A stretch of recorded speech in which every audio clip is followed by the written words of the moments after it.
If somebody, you can go up to somebody and say, do you know who you are? If they say yes, that probably means they don't.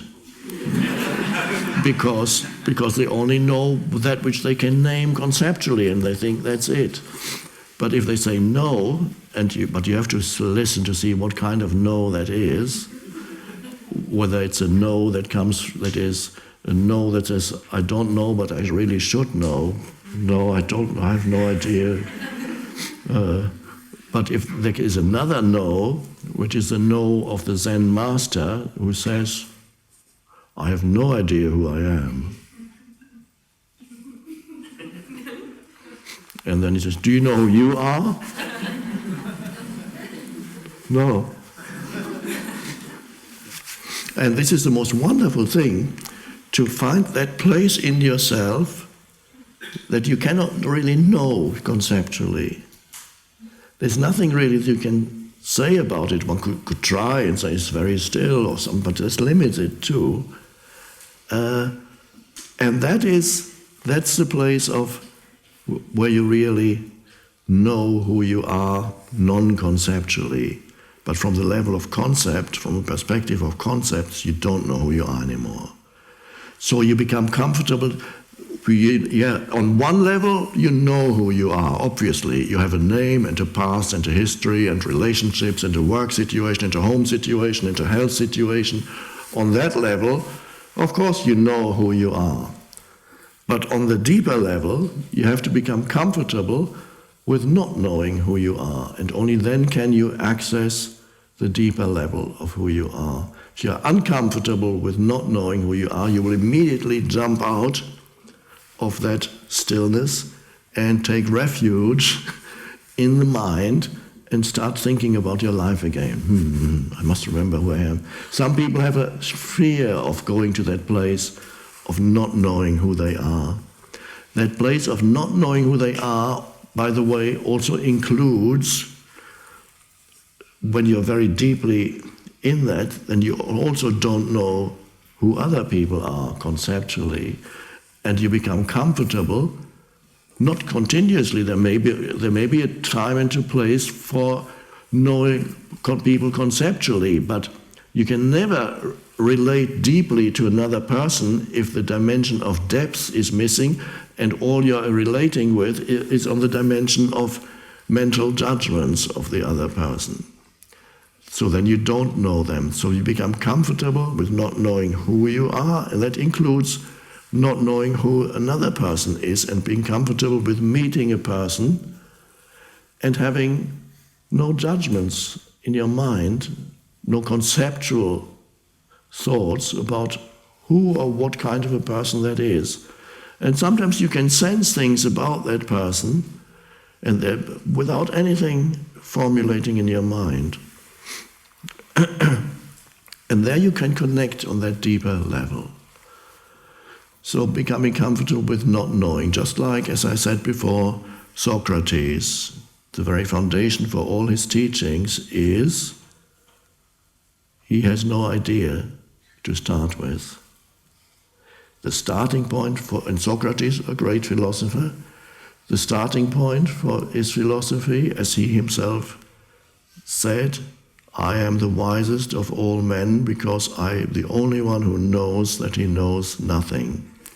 What that really means is he is comfortable with a place of not knowing anything. And that place arises in the moment somebody asks him a question. What about this? The answer doesn't start with some knowledge that he already has accumulated in his mind. The answer starts with not knowing and being comfortable with not knowing. And then at some point, usually with Socrates, he starts to ask questions. He still doesn't know. But out of this place of not knowing comes a question. And then he listens to the answer. And then he still doesn't know. And then another question comes. And another. Not as it's reported in Plato, as if he already knew he's just playing around with people. No, I know that because I know that kind of discourse arises. And it's a wonderful place to become comfortable with not knowing who you are, or not knowing an answer, or not having an opinion. At some point you might have an opinion, and sometimes opinions are fine. You play around with opinions, not identifying with opinion, which is a mental position, but seeing that it's just a mental position, that I happen to believe that this political party is better for the country than that political party. It doesn't mean you give up all that totally. You can still have those beliefs in your mind without being identified with the beliefs, which means you're not going to shout at people who have a different belief. So not knowing who you are is a wonderful place, and because then you become the presence, just spacious presence. And that can be in your life, in the background of your life, all the time, in between your thoughts, when you're looking at something, when you're listening to someone, be the space. You don't need to know the next thing you're going to say. A good practice would be to, maybe one day we'll practice it today, there may not be enough time, I could invite somebody up on the stage and say, now, sit there and see what happens. And become comfortable with not knowing what to say.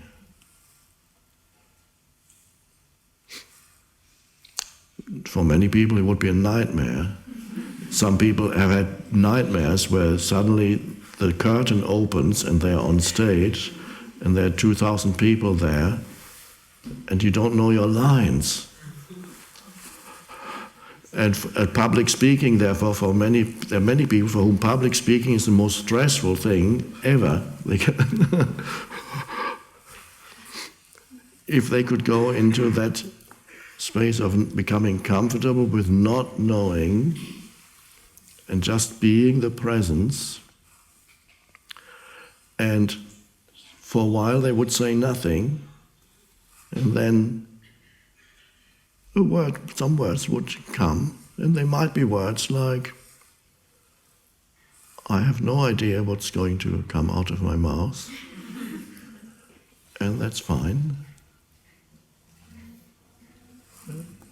Of course, I can't tell you what else will come, because it's not my situation at the moment. Well, it is continuously mine, but you have to experience that for yourself.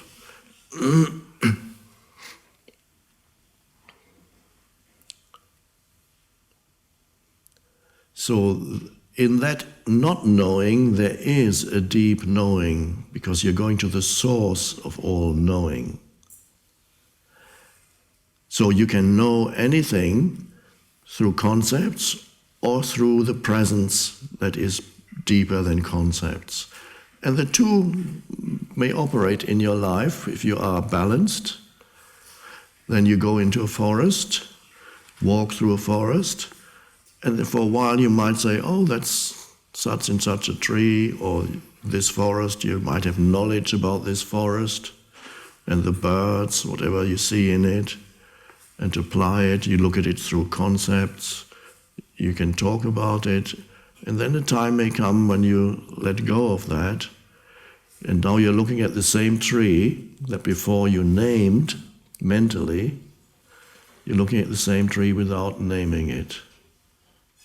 And then you take in the totality of the forest without naming it. And it's only then that you can know the forest on a level that's deeper than concept. You would miss the essence of the forest if you only apply concepts to your sense perceptions and you look at the forest through the veil of your conceptualizations. But if you let go of concepts and you up the presence, then you can sense something that I would can't really be put into words, but it's the aliveness of the forest.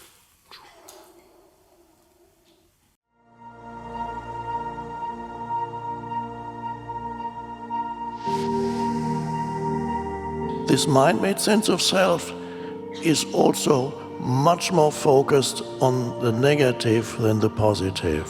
To be free, you awaken to who you are beyond your history and your life situation.